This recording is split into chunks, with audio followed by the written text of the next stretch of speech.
know how we say love actually is all around, but I think my life story is actually a love story. And I've been a romantic my entire life. I grew up watching Disney movies and singing them and thinking about Prince Charming, and I kind of always thought it would happen that way. And you know, beyond the romantic love though, I say my life story is a love story because I grew up with so much love in my life.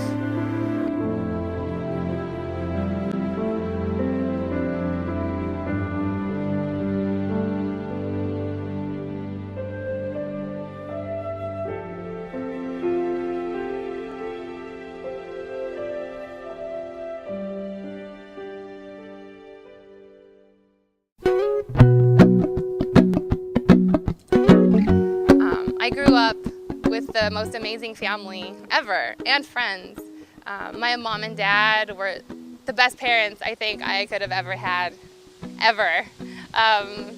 My mom stayed at home with us when we were kids. My brother and I have really good memories staying, watching soap operas with her and eating chocolate chips and peanuts,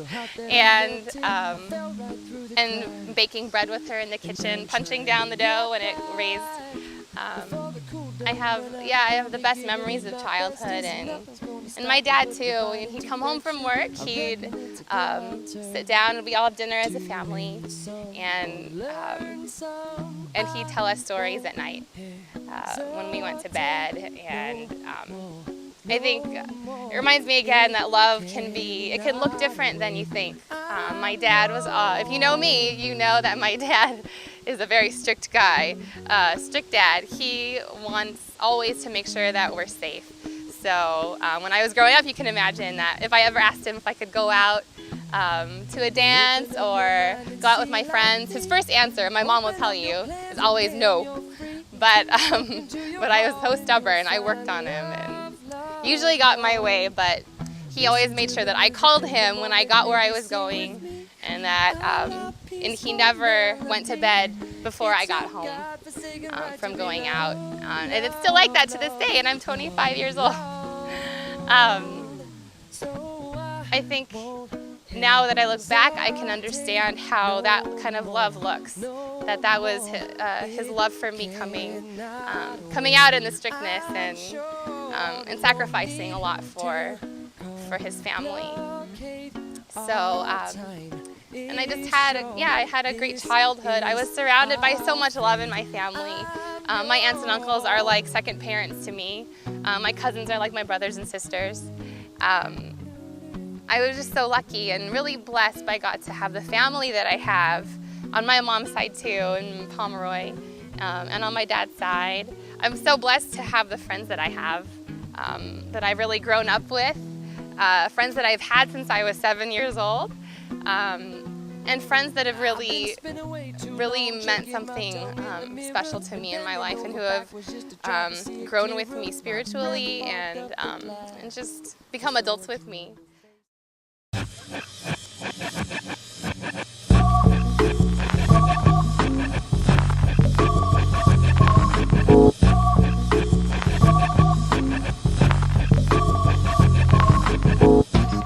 My name is Iris Peter Patulit, but I was originally born Iris Perry Patulit. My parents, Jude and Connie, they named me after one of their friends who was actually Irish. He was an Irish doctor named Iris. And when I was growing up with my brother Patrick and my cousins, Jivy and Sally, they would make fun of me all the time for my middle name. I mean, I already had a hard enough time with the name Iris. And they would really get on me about my middle name, Perry. And so they'd always clown on me and call me names and call me Perry Boat. And I would always cry. And one day I came to my mom and I said, "Mom," and I was crying, I said, "Mom, Patrick and Jivy and Sally, they always make fun of me. I want to change my name." And she said, "What do you want your name to be changed to?" And I said, Peter. And so she went and she had it legally changed to Peter, which is amazing. Because I was only like 7 years old at the time. So from 7 years old till now, I actually became Iris Peter Patulit. And you know, that name actually served me really well, because after I went to high school and to college, I mean, I was always known as Iris, but when I became a full-time missionary right after college, then I traveled all over the US and all over Europe, Asia, the Caribbean, and eventually I wound up in Africa. But when I got to Africa, in Ghana, they asked me what my name was, and I told them my name is Iris, and they said, Iris? Iris is a girl's name. And so I had to tell them, okay, well, my middle name's Peter. And so there in Africa, I was called Brother Pita. And so I've always been known, so I have this kind of cool identity of, here in America, I'm Iris, and in Africa, I'm Peter. And life has been good.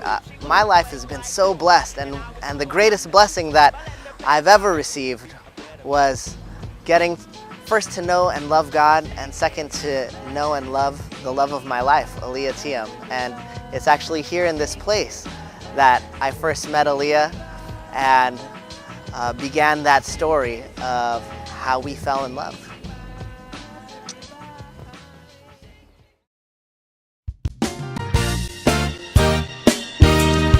I was working for CFC, it was 2001, around October, and we were having a campus-based meeting on the UW campus, and after the meeting on a Wednesday night, we decided to go to the Newman Center for Mass. And after Mass, Aleah apparently knew some of the campus-based people, and she came up to them and she said, hey, what are you doing here? Why are there so many of you guys here at Mass? And she'd never heard of CFC Youth for Christ before. So Adrian got to introducing Aleah to all the people there, and among them was me. I actually really noticed him for the first time when, for the first time was when he was goofing off and dancing at this dance practice that we had, and thought, hey, that guy can dance. And then I went on a retreat for YFC, and he was the music ministry. And all weekend I listened to him play the guitar and sing and give a great talk, and I became one of those girls that liked Iris because of all those things. One of his many admirers, but I really thought, this guy seems cool, and he has, this faithfulness about him that I'm really interested in. So I told my friend Adrian, hey, I think I like Iris. So things kind of grew from there. So what happened is we saw each other for a couple of months, and I definitely had more feelings for him than anyone else I'd ever met, any guy I'd ever been involved with. And so it was really hard when we just decided to stop seeing each other. And the reason is because, I had just begun college, my freshman year of college. Iris had just become a full-time missionary, and the timing wasn't right. And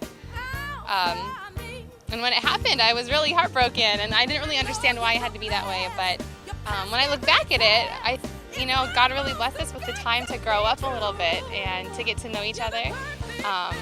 And for the next couple of years, we became really, really good friends. And then all of a sudden, things started happening again. Romantic feelings started to emerge. And it was amazing because we were such good friends, and we had all these feelings, and so I don't know, I guess we kind of admitted to each other that we still had feelings for each other, and that they'd grown over time because we knew each other so well, and we really served a lot together for ministry kind of events, and it was just the right time, I guess, a few years later. So I remember very distinctly the moment I realized that I loved Iris. We had just gone to a movie, Love Actually, like November of 2003 or 4 or something, and As we were leaving the movie theater, he grabbed my hand. And I remember thinking, oh, he just touched my hand. He just grabbed my hand. And it was a big moment. It was so exciting. He grabbed my hand because the crowd was leaving the theater, and we all filed out, and it was a beautiful, crisp November night in Seattle. The Christmas lights were all up, and it was pretty quiet on the street, but it was just really serene. And I remember we stopped on a corner in downtown Seattle. We're there. There's no one else, and it's quiet and perfect. And I remember looking at him, and we were just breathing in the night and thinking to myself, wow, I really love him. So we were friends for 3 years. We went out for 4 years after that. So after about 7 years of knowing Aleah, well, probably way before 7 years, I knew that I wanted to marry her.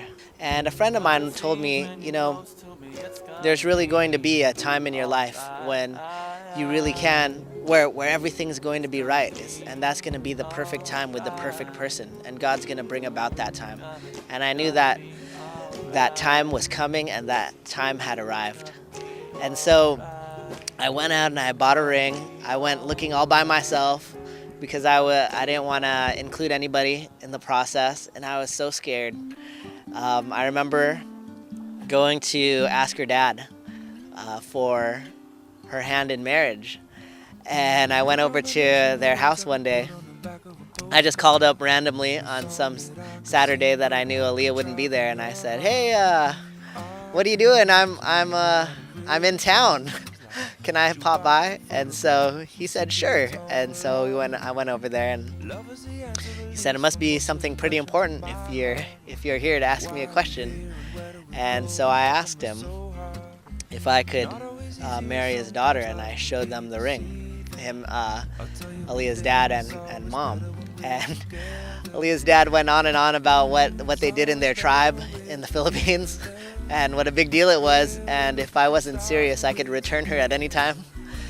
And I didn't know. I actually don't know what else he said because I was just waiting for a yes or a no, and eventually he said, maybe after 3 hours or after maybe 10 or 15 minutes, he said, of course. And that was great. So we were going to go backpacking to Europe, and I knew that I wanted to propose in Europe. So we went over to London, and I took the ring with me, and I just kept it in my my money belt. And I was just praying to God, I just want to have the perfect moment, and at that perfect moment I'm gonna propose. And so we get to London, and London's great, and I'm really nervous because if I lose that ring, I can't tell her that I lost the ring, and I just really wanted to throw it at her and say, "This is yours." But finally we got to Paris, and we got to Paris on Bastille Day, and I was like, oh, Paris is the city of romance, the city of lights. And so we get to Paris on Bastille Day, and we go to the Eiffel Tower that night, and we're there at the Eiffel Tower, and the fireworks are going, and it's the most extravagant, most beautiful time that I've ever experienced. And I said, oh my gosh, is this the moment? Is this the time that I'm going to propose? And I actually contemplating when the song Diamonds Are a Girl's Best Friend came on, I thought, oh my gosh, this is it. But we were surrounded by 1 million people at the Eiffel Tower, shoulder to shoulder. And so I said, this can't be right because there's just too many people here. And so I said, no, that's not it. And then, I looked as we were walking back, we passed by this bridge, and I thought, oh man, this bridge is beautiful. The night is beautiful. We can still see the Eiffel Tower. What a beautiful night. And I pulled Aleah to the side, and I started telling her how I felt about her. And these two drunk guys came and sat next to us. I thought, oh man, moment ruined. I said, forget about it. But the next day, we were going to stay with the nuns at Sacré-Cœur Basilica and do a adoration of the Blessed Sacrament. So we arrive at Sacré-Cœur, And Aleah, well, since we're backpacking, she's complaining that her pack is really heavy and it's really hot and it's the middle of July, and we were like, oh my gosh, it's really hot, it's really uncomfortable. And I was like, hey, trust me, it's gonna be a great day. Today's gonna be like the best day ever. And she was like, where are we? Why can't we get there? You know, Sacré-Cœur is at the highest point in Paris, so we had to walk up all these stairs to get up there. But finally, when we get to Sacré-Cœur that night, when we're gonna go to sleep, first we have to sign in that we're gonna do adoration. And as we sign in, Aleah signs up for 4 a.m. And I really wanted to propose at during adoration. So I was like, 4 a.m. Can't we do it at like midnight, 1 o'clock maybe? And she said, oh, you could do midnight by yourself if you want. I'm gonna do 4 a.m. I'm like, oh, great. So anyways, I said, okay, I'm with you. So we come and we get to it's 4 a.m. and I wake up and we go and we're at the church, and in the basilica all day long there are tourists going around, but at 4 a.m. we were the only two people in that entire church, and there was this beautiful monstrance with the Blessed Sacrament, with Jesus present there, and he was just there for us to adore. And everything was so calm and beautiful and silent and still, and I knew that this was the moment. And so we prayed. And we came together and I said, Aleah, why don't you go first? And so she started praying and thanking God for her family and her friends and the trip. And then when it was my turn to pray, I really thanked God so much for Aleah and for everything that had ever happened in my life that led me to this point. I mean, I just felt this immense amount of gratitude for God leading me here, and all the winding roads and all the great adventures that led to the greatest adventure, loving God and loving Aleah. And right there at 4:30 in the morning in Sacré-Cœur Basilica in Paris, in the third pew, I got down on one knee and I pulled out the ring and I said, Aleah, will you marry me? So Iris prays, and when he finished, I was like, wow, that's a beautiful prayer, thank you. And he gets down on his knee. I see him just like move like this, and I went, oh God, like that. Oh my God. Because I could see what was happening, and I have to say that the moment I realized he was proposing was the most terrifying moment and the most beautiful moment at the same time. It's hard to describe what it felt like. She started to cry, and she was crying, and I was just sitting there, kneeling there with a ring in my hand, and I didn't know what she was gonna say. And then finally she said, let's do this. And then she put out her hand. She said, yes, of course. And I put the ring on her hand. And that was the most beautiful moment, because I knew that my life had really just begun. When he held out the ring, I said, yes, of course. And then I hugged him, and I realized I didn't have the ring on my finger after a minute. And I was like, let's do this. So he stuck this beautiful ring on my finger, and we prayed again. And it was like the best, oh gosh, most special moment. Oh my gosh.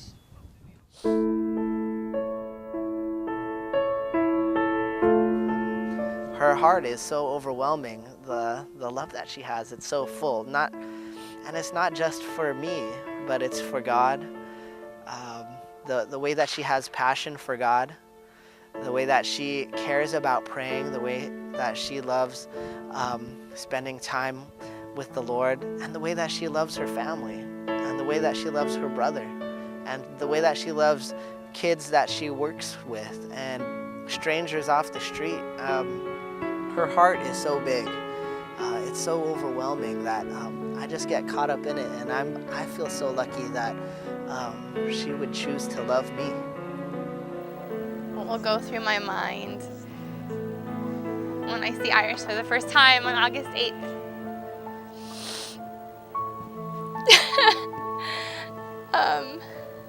Through my tears when I see him at the altar, I'll think, to myself, I think I'll think, there's my husband.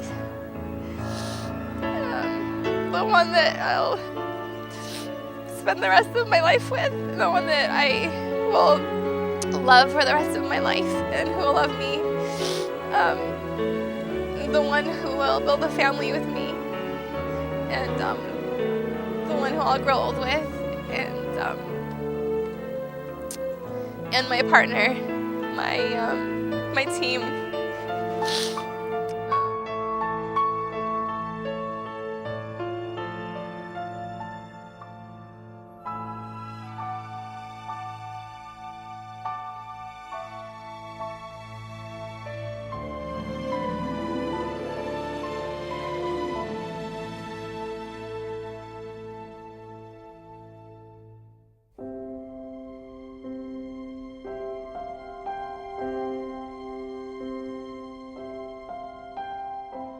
It wasn't the perfection of my relationship with Iris that brought us to our wedding day. It was really the perfection of God's love.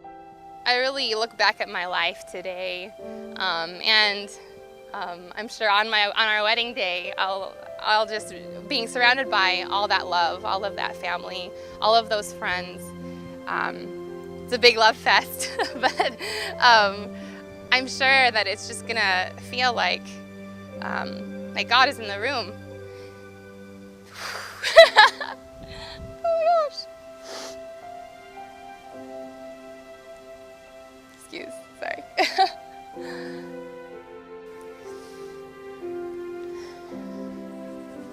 I'm sure it's really gonna feel like, oh gosh, sorry. Like,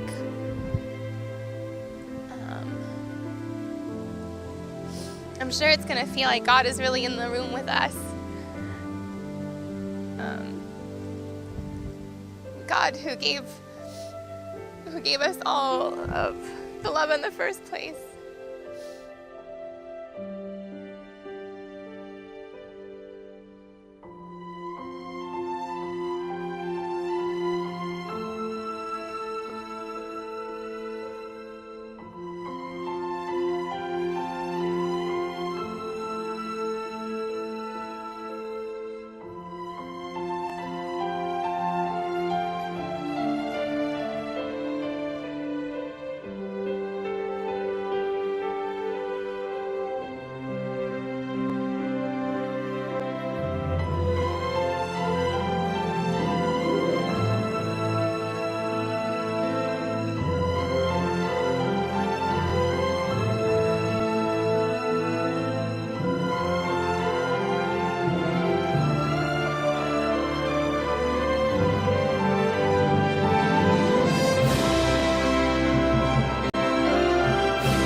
And it's funny that love doesn't always go the way that you think it will. But I've learned that when it's true, and when it's love, and when God is a part of that love story, that romantic love story, it's perfect.